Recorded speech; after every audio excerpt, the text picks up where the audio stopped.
khơi đê nó bột bột để không này ta hú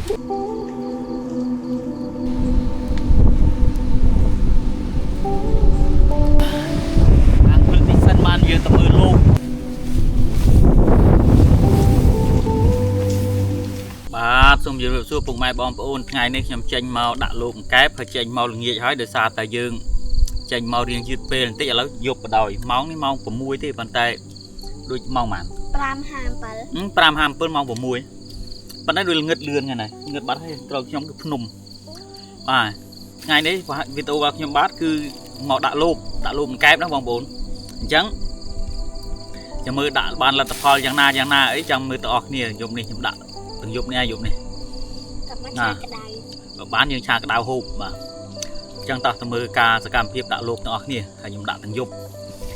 បាទបងប្អូននេះលោកទៅដាក់លោកហើយចេញដំណើរទៅដាក់លោកដាក់លើកមុនអត់បានមកដាក់ទៀតអត់រៀង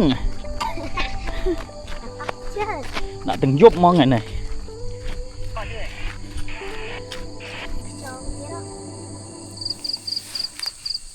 ចងទៀតមកប៉ាដាក់ដាក់ក្បាលនេះមកបាននិយាយដាក់នៅនេះ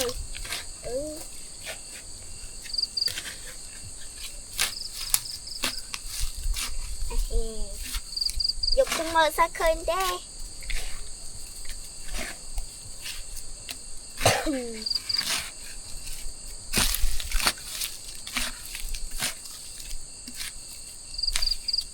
ឈើទៅដល់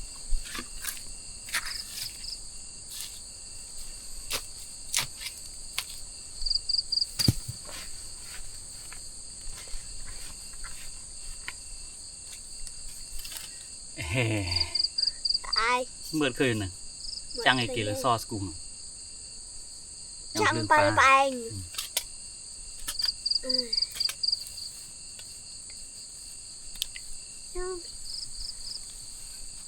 មើលឃើញដាក់លបកង្កេបហើយយកខ្យល់មកទៀតយកអីមកដាក់គៀននេះទៀតមកដាក់ទេ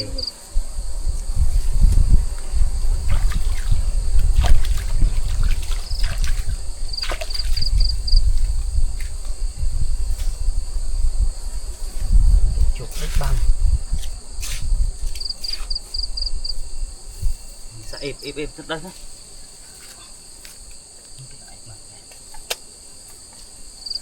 ញី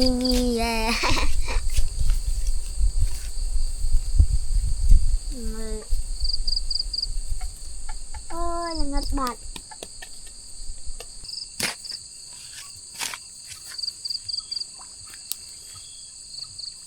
តែចាំឲ្យគេថាដី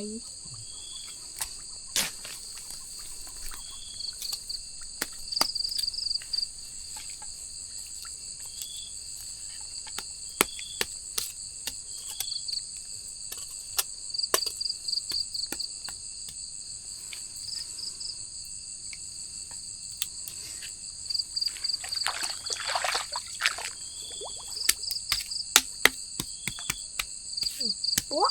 លឺប៉ាលឺពួកមិនអីតែគេនិសាយចូលលឺពួកមិន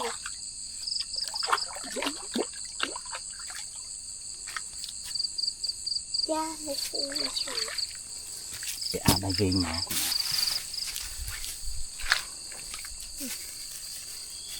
ដាក់នុយខិតទៅនោះបាំងកាមេរ៉ាណាទេឃើញសោះចង់និយាយអីចង់កែពីសិតទៅប៉ាគាអូនរត់ទៅប៉ាគាហូបបានទុកចិត្តទិញប៉ាគាអីគេនោះជាត្រីខ្លះដាក់មាត់វានេះទៀតទៅទេគេដាក់ប៉ុណ្ណេះរីឡើងស៊ីមកឡើងស៊ីនេះអស់ឡើងស៊ីអានោះ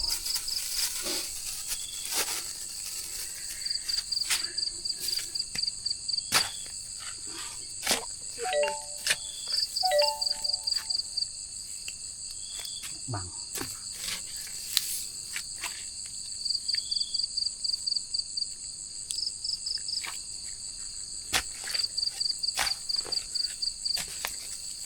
Ở chỗ đó. Chẳng bật mà mơ vào đòi đó.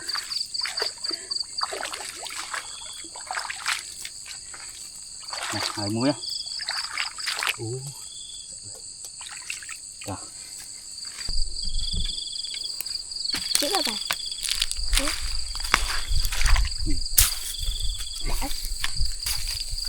Tha cái lấy đến tình hồn để sạch đây về hình thùng.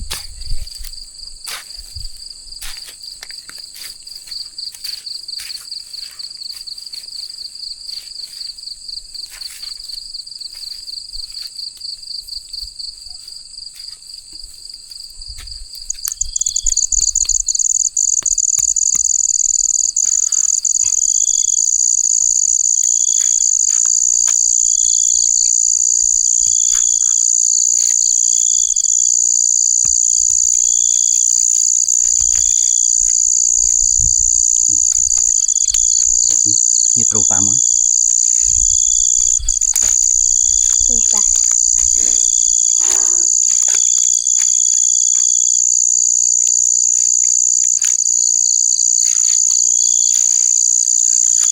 Ngồi. Chốt.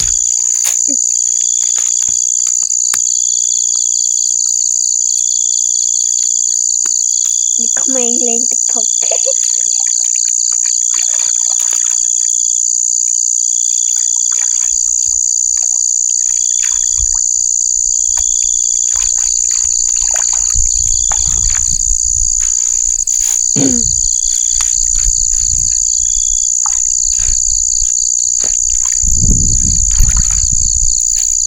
Nhạc mi này kêu lưu tiết á.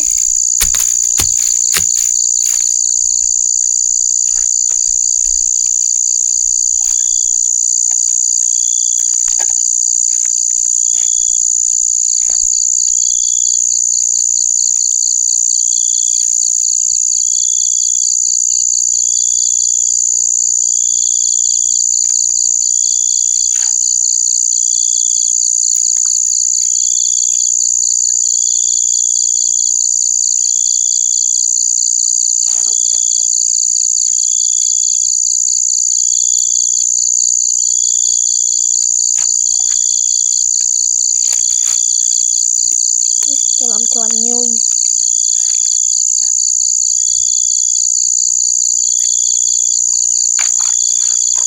Đây là đã.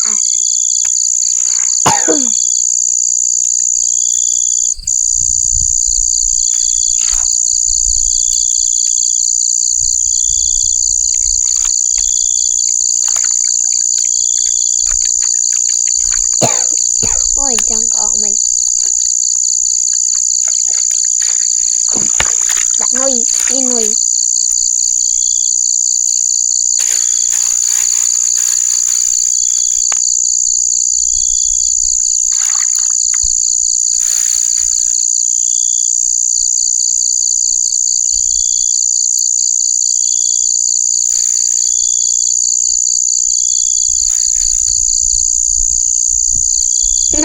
Đôi rồi mà hộp. Rồi mà hộp.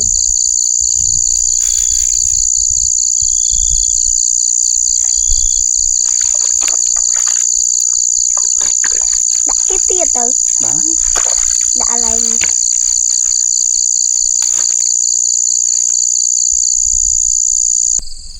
Nhưng mà chẳng bay bay như ngày. Đã.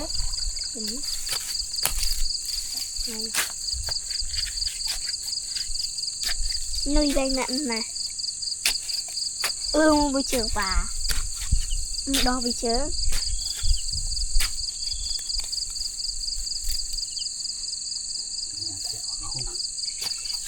Ai lá cho ngày.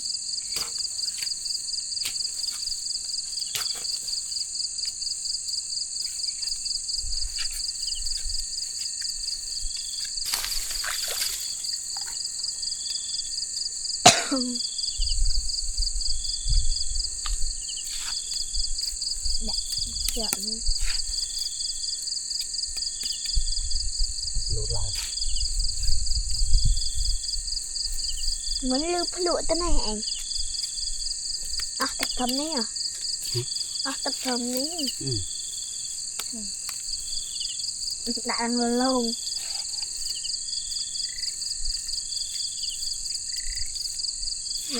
làm vừa luôn bên ông ba nó đi á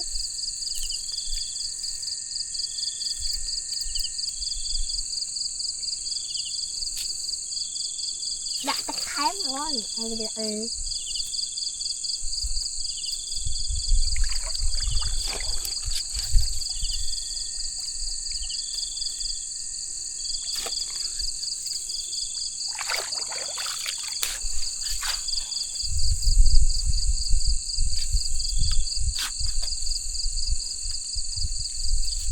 độ thảo như đấy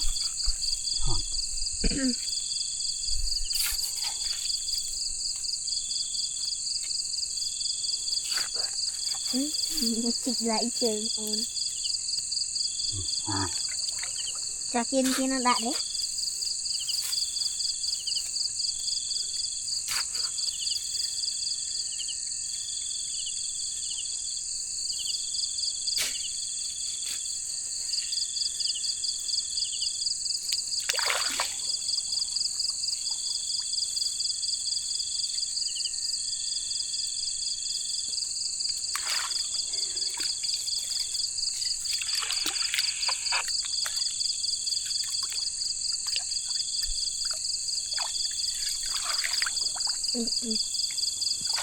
không Biết chừng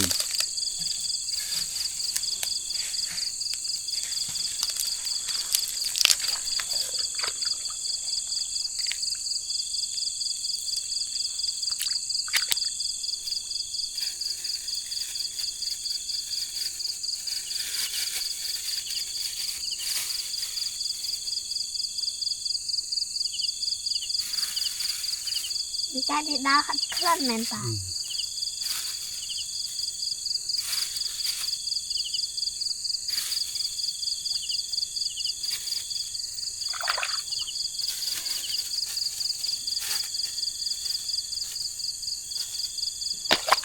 léo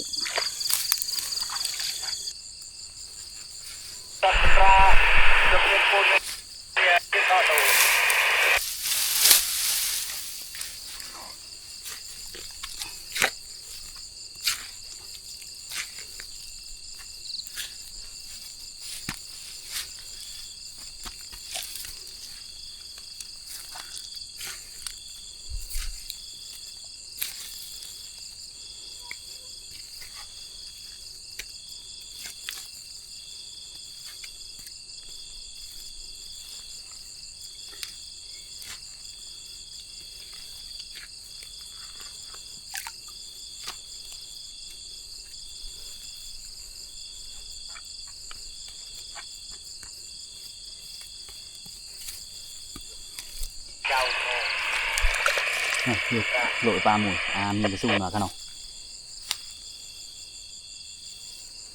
các bạn nó được bột chẳng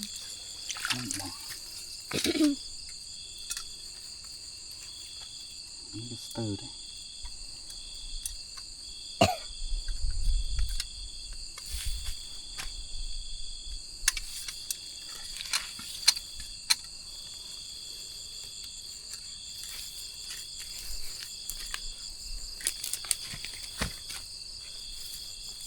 cái lá cặp này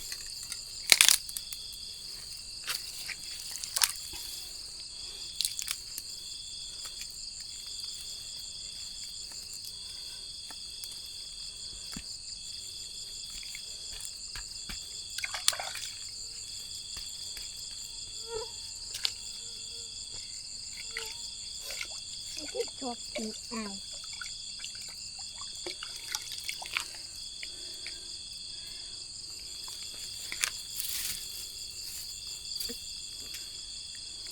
vô đây thì nào đấy này.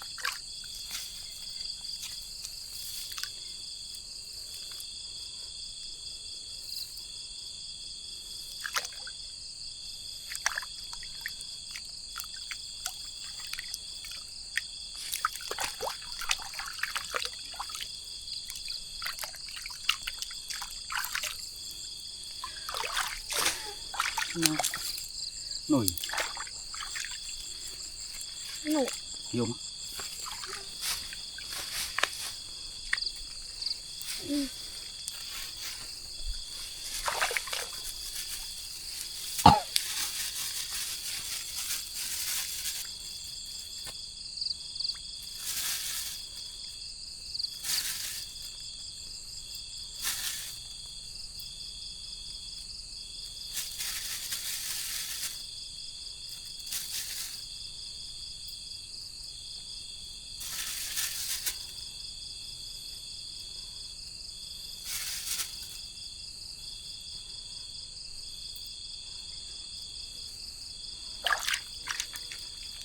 mau vào tụi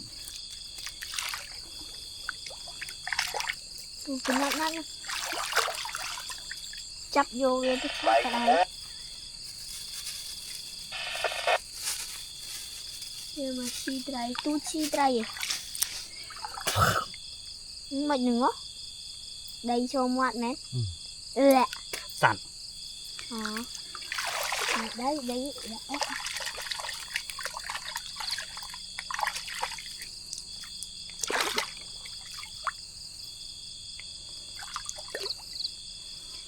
mùi nó tọt đã cái du chân tọt thì mình đã du chân nô vào cái nó nàyของcô này nô tao cầm cởi ngự sao kích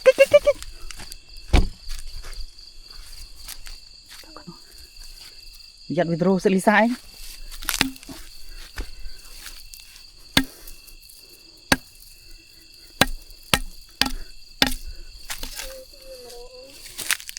nông lục ta hay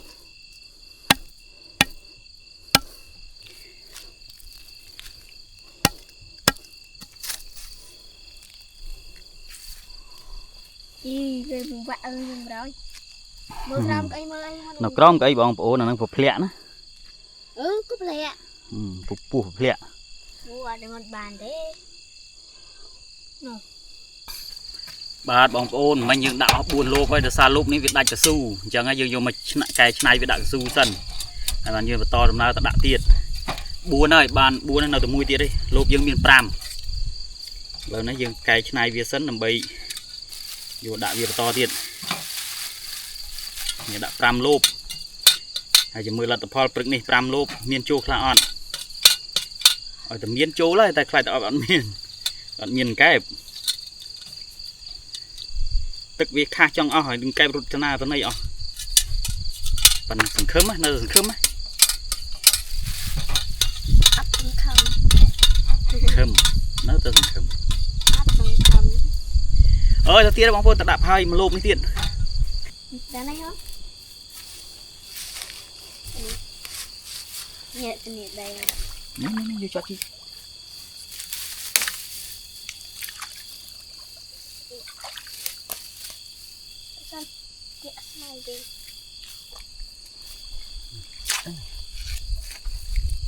đây là lông lò trên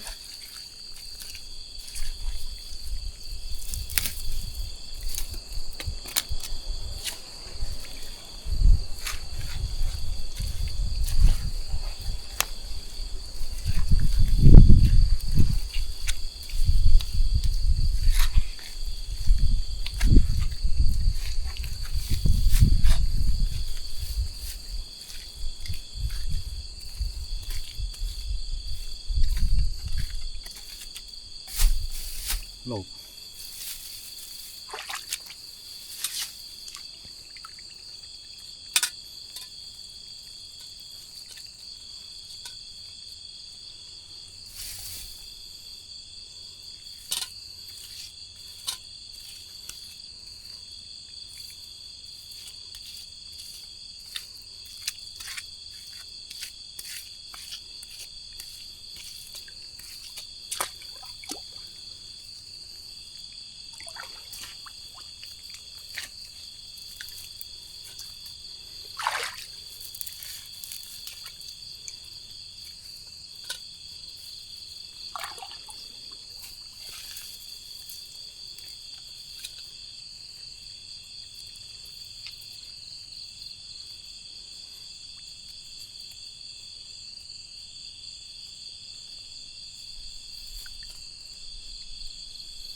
đi theo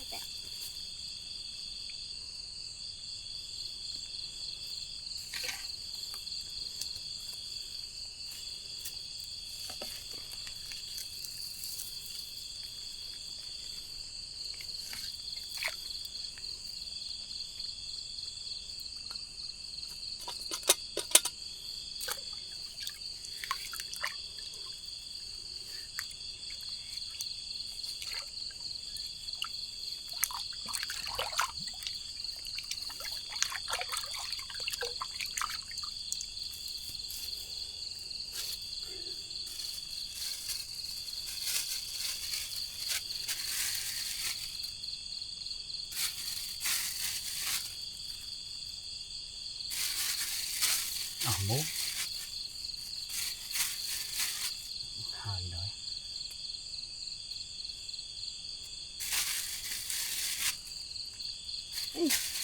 lừa lư ta chụp máu á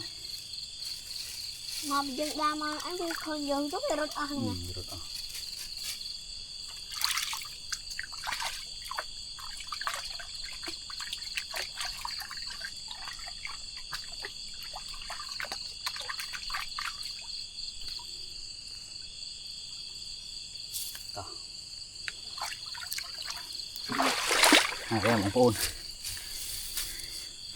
បងប្អូនហើយ5លូបហើយចាំមើលលទ្ធផលព្រឹកនេះឬយប់នេះយើងដើរមើលម្សាបើអត់មានទេពុំមានយើងថតបើអត់មានទេអត់ថតទេហើយចាំមើលព្រឹកទាំងអស់គ្នាហើយបើសិនជាមានយើងអាចបានមួយធ្វើម្ហូបហូបតែបើអត់ធ្វើទេបិទខ្លួនទៅនេះ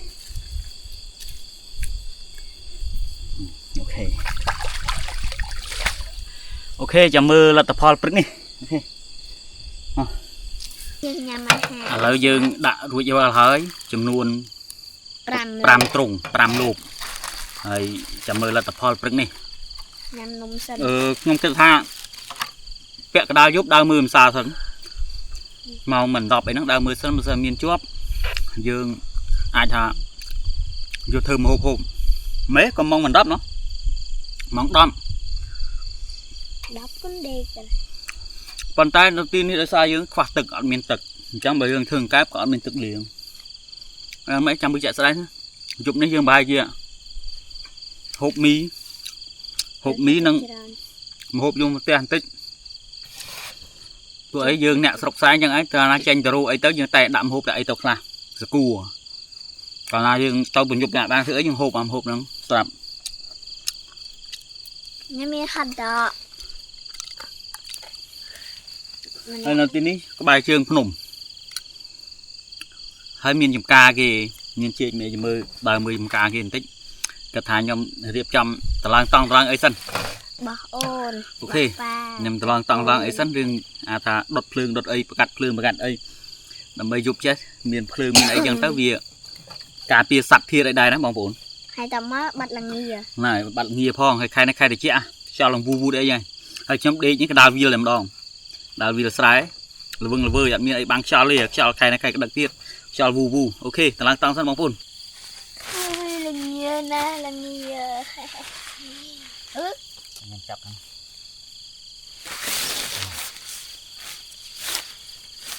ចូលហ្នឹងឃើញនោះ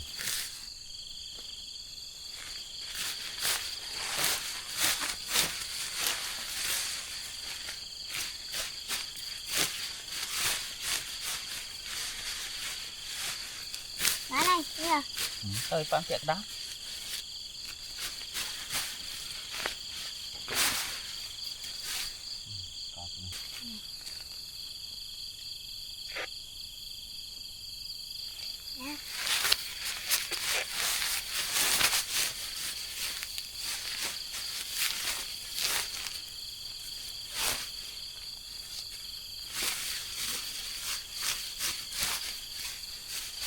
Đây này.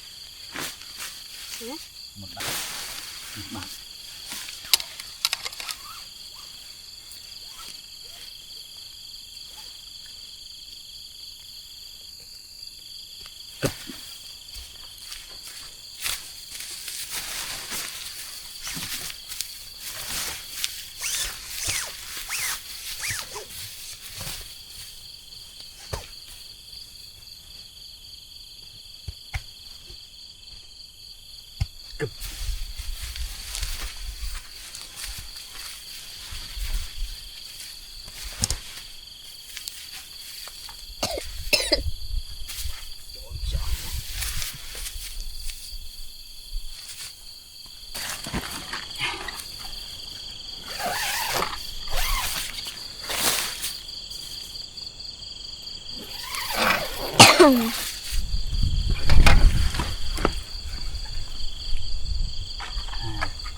kia mà ta ó bật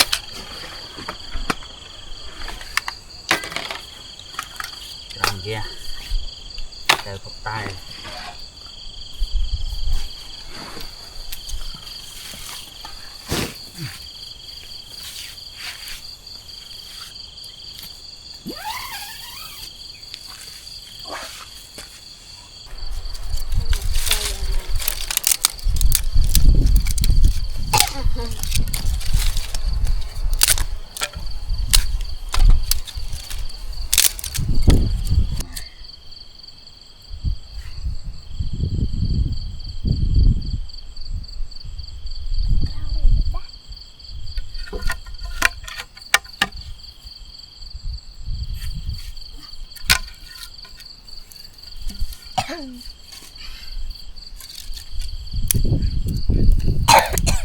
ôi thật đấy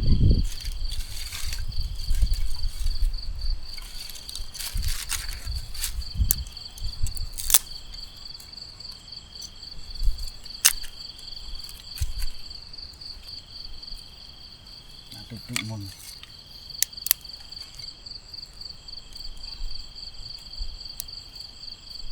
đủ nhọc cho lốt bắt đấy nó tội đặt nhọc chứ bạn một kia như vậy mày cái phà thả ở chỗ trẻ ấy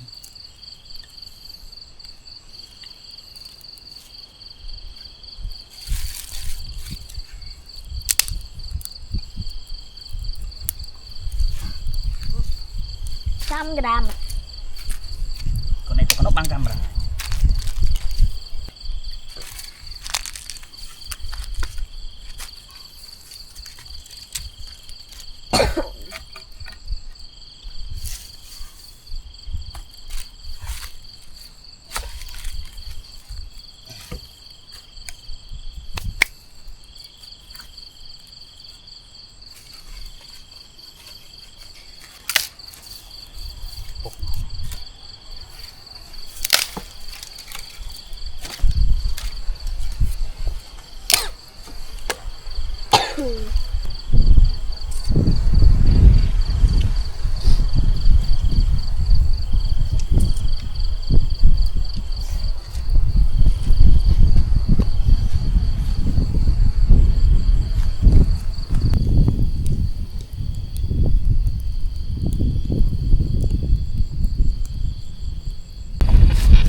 mì sao nó ôn giờ ăn như này hộp tê giờ tụi mì máu chẳng những năm từ sau mì phải cho kháng này vào hồi này trong bật cục trọi nó vu vu vu từ khả năng đấy lại bàn thực cụ khô mà ngon thế này đột lừa cái này một lụa ấy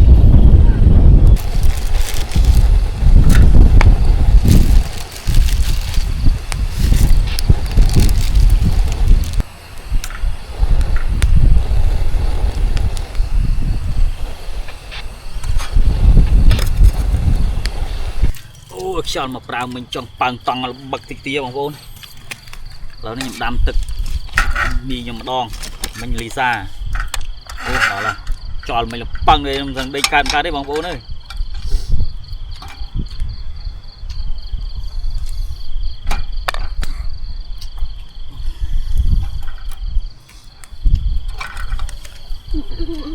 เนี่ย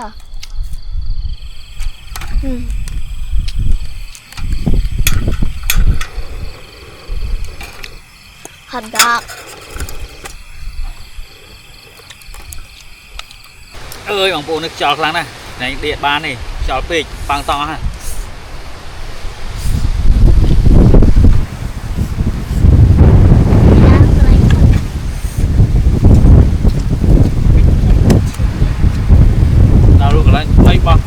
cả cái đặt tàn ái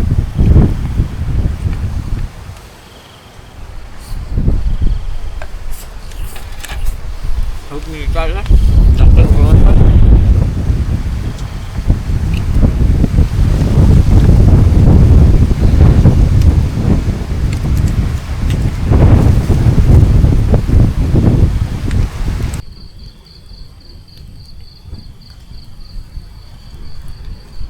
បងប្អូនអើយឬតង់ដេកបានទេវាខ្យល់ខ្លាំងពេកខ្យល់ឡើងមែនទេអញ្ចឹងយើងដេកមិនកើតទេប៉ាំងតិចហើយឆេះក្អីអស់មួយហើយមិញ ឆេះក្អីអស់មួយដើរទៅមើលខ្ទមនោះបន្តិចឆេះក្អីអស់មួយ ឆេះក្អីអស់មួយហើយ ដល់សារតែឆ្អឹងឯក្អីនោះឆេះអាកណាត់វាតាមមកអំពូនេះបាក់ទៀតនេះបាក់កន្លែងនេះ អញ្ចឹងយើងដេកបានទេអស់សំភារៈហើយ ក្អីក៏ឆេះខ្ទេចប៉លក៏បាក់អស់ប៉ុណ្ណឹងហើយ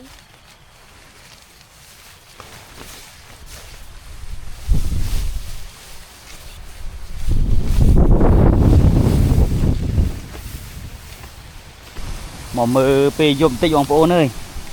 អានេះជាប់មួយបងប្អូននេះហ៎ អត់ឃើញទេ នោះបុកចូលមួយអានេះ ចាំមកស៊ីយ៉ានោះវា ទៅធ្វើវា នោះលោវិញហើយ ចូលមួយបងប្អូន5នឹងចូលមួយហើយពីល្ងាចចាំមើលព្រឹកដល់គ្នាឲ្យខ្ញុំអត់បាននៅដេកទីនេះទេដោយសារតែ ខ្យល់ពេកខ្យល់ខ្លាំងណាស់ដូច្នេះហើយយើងទៅផ្ទះសិនខ្យល់ឡើងប៉ើងតុកឆេះតុកអស់មួយហើយឆេះក្អីអស់មួយបងប្អូនអើយដូច្នេះយើងមានត្រឡប់ទៅផ្ទះដេកផ្ទះចាំព្រឹកចាំមកមើលទាំងអស់គ្នាព្រឹកខ្ញុំមកប្រោកពីព្រឹកមកមើលហើយនេះអីវ៉ាន់រៀបចំទៅផ្ទះវិញហើយដោយសារតែឆេះក្អីអស់មួយហើយមិញអរគុណចាំមើលលទ្ធផលពេលព្រឹក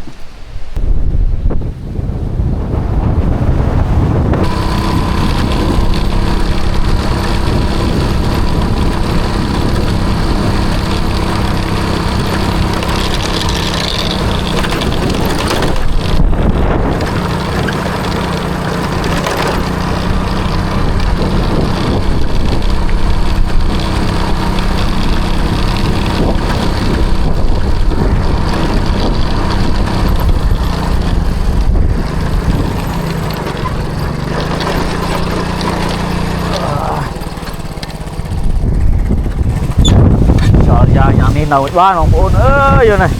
ភ្លើងលុតអស់ហើយនេះភ្លើងមានភ្លើងអត់មានគុំនេះ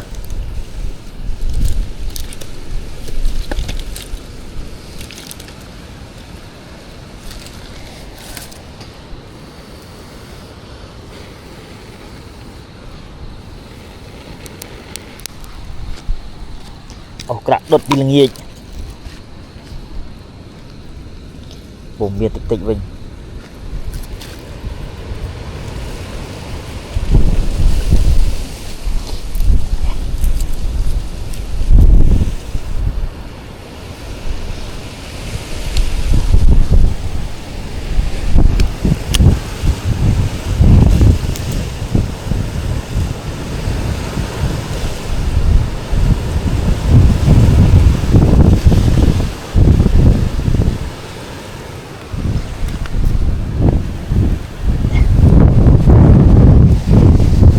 lương ăn xemបងnày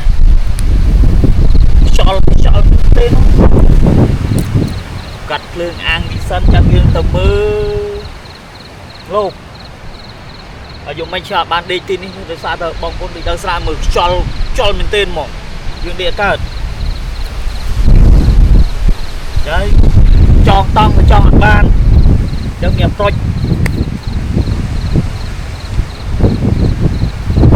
lương ăn và cắt mây đi đi sẽ dùng mình này như bạn sẽ của mình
chê nhổ sắp chừ chê nhổ sắp màu cho khăn mà rồi là mưa sắp chừ đó này đường xa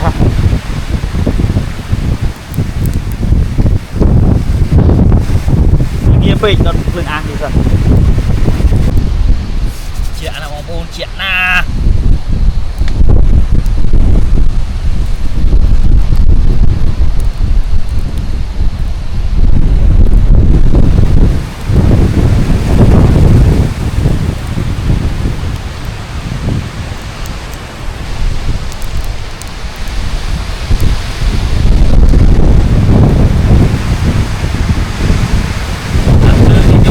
phương đó rồi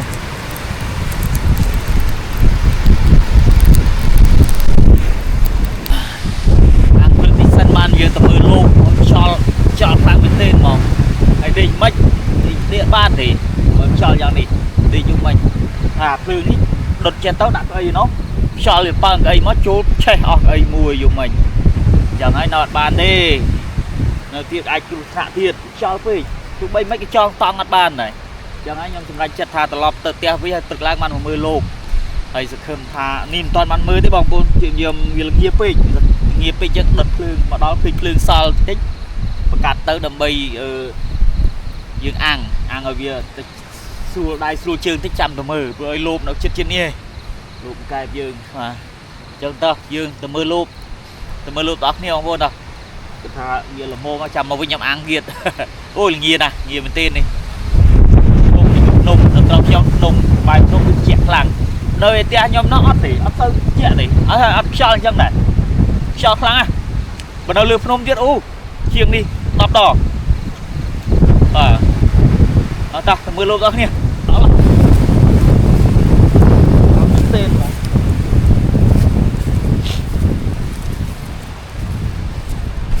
trời mở coi bóng bụng ơi đặt trông mùi chỗ mà tìm mùi rồi bịch lại con đấy đặt thì bịch đặt thì chụp bịch lá máu ruột lại khơi rồi bay cái lại bọc tảng này lộp ót miền chùl tê linh rồi anh ấy ra chơi mùi ấy linh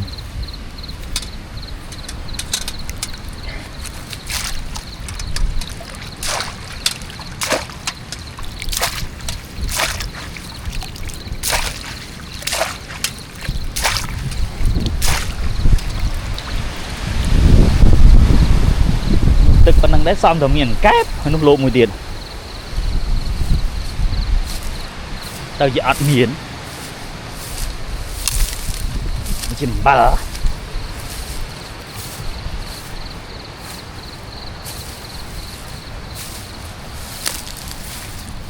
ạt miến xì sóng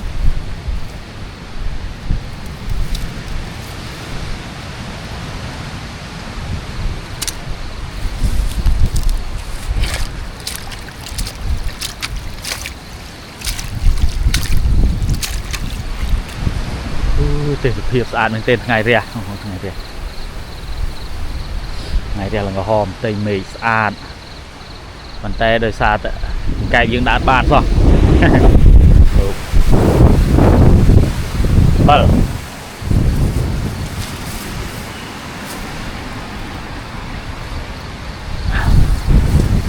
mới tiết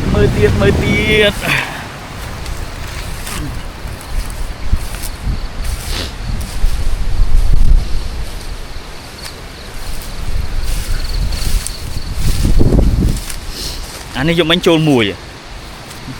ngày nay nó tụi mùi ở đây này anh dùng bánh trôi mùi á nó tụi mùi ở đây rồi nó đây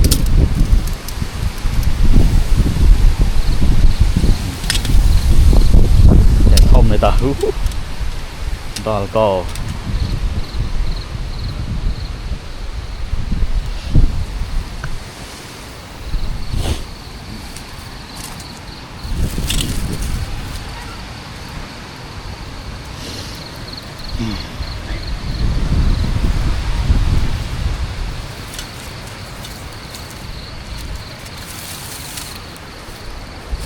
bầy lốp cho ban tầm muối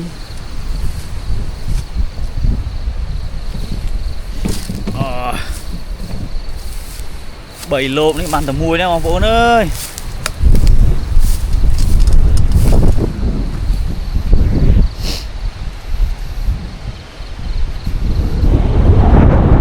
Sao nó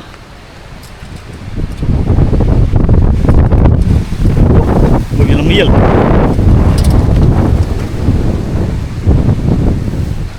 nó miel lốp lại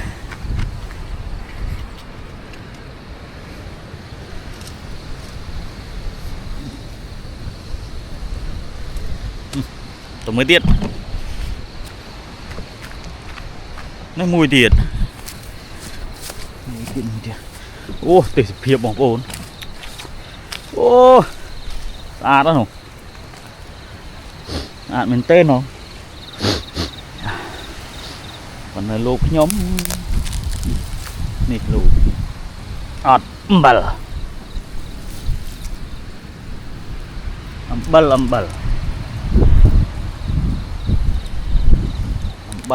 bal hai ha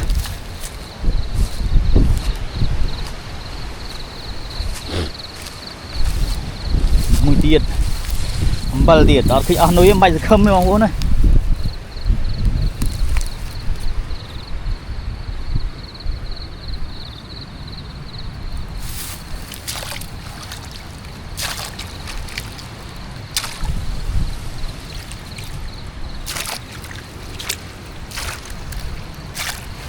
muối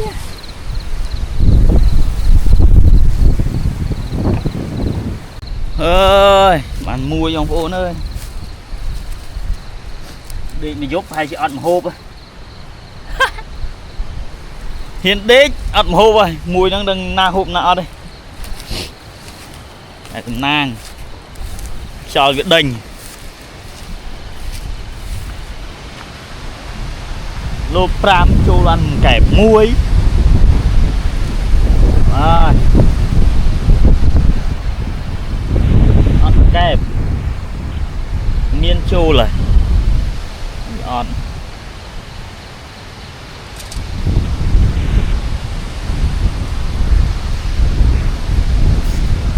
vậy à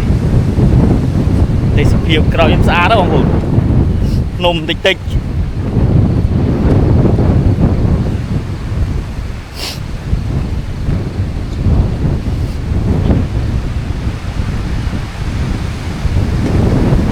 đó là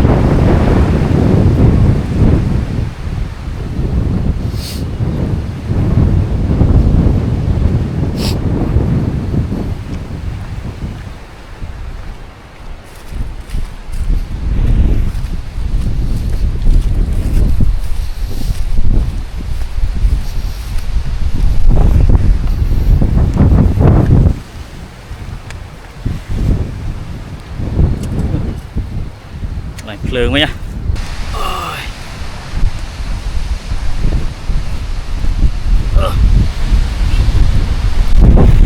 pram lô không có pram lô ba tầm mùi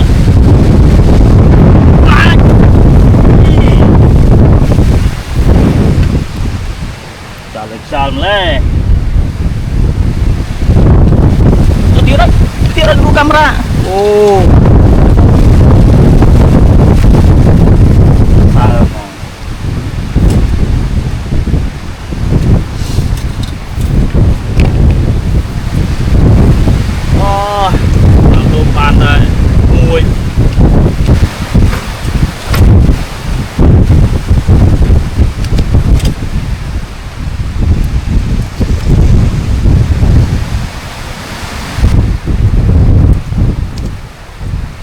សូមអរគុណសម្រាប់ការទស្សនាវីដេអូនេះហើយ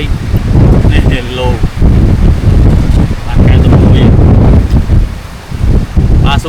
សម្រាប់ការទស្សនាវីដេអូនេះហើយវីដេអូនេះសូមបញ្ចប់តែត្រឹមនេះឯងបងប្អូនដោយសារតែយើងវីដេអូនេះខ្លីមែនទែនដោយសារអត់ន័យច្រើនដោយសារយើងចាញ់មកគឺមកយើងបោះតង់ដាក់លោកនេះតែដោយសារយើងបោះតង់ហើយក៏ប៉ុន្តែវានេះប្រសាក់ជួបខ្យល់ខ្លាំងចឹងយើងបងប្អូននេះជាបទពិសោធន៍មួយដែរបោះតង់ថ្ងៃនេះតាមតំបន់ព្រៃភ្នំបងប្អូនត្រូវតែរកកន្លែងណាដែលបាំងអាចដាក់វាលដូចខ្ញុំបានទេដាក់ដល់ខ្ចាយហើយបាទក៏រកកន្លែងខ្លួនបានបោះតង់បានឬមួយក៏បងប្អូនអាចធ្វើចងរឹងដុតភ្នក់ភ្លើងចឹងបានបាទតែបើថាឲ្យបោះកដាលវាលនេះបោះបានទេបងប្អូនជាបទពិសោធន៍ខ្ញុំធ្លាប់ដែរប៉ុន្តែនឹកឃើញថាខាងធ្លាប់ទៅលើភ្នំណាប៉ុន្តែនៅខាងក្រោមមិននឹកស្មានដល់អញ្ចឹងដល់ជប់ឡងមកខ្យល់ថតបានបាទចឹងវីដេអូនេះសូមចប់ត្រឹមនេះជួបគ្នានៅវីដេអូក្រោយទៀតបងប្អូនបាយបាយជម្រាបលាទាំងអស់គ្នាបាទអរគុណ